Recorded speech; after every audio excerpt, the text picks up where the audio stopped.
Here's how to download and install the Voicemod application on your computer.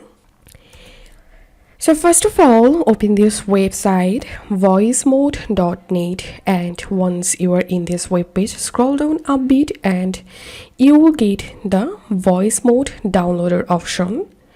So click on Get Voicemod Free.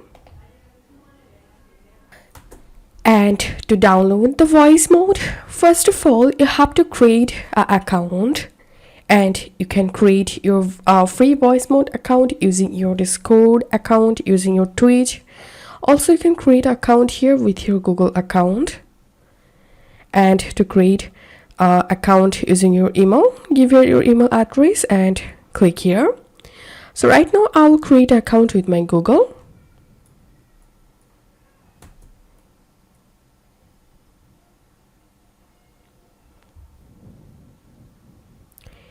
And once you created your account, the Voicemod installer will start to download.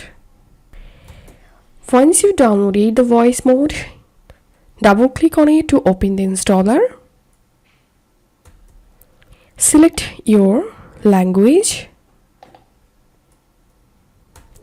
Click on Next. I accept the agreement. And click on Next. You can create a desktop shortcut, and you can create a quick launch shortcut and click on Next by checking these options and click on Install.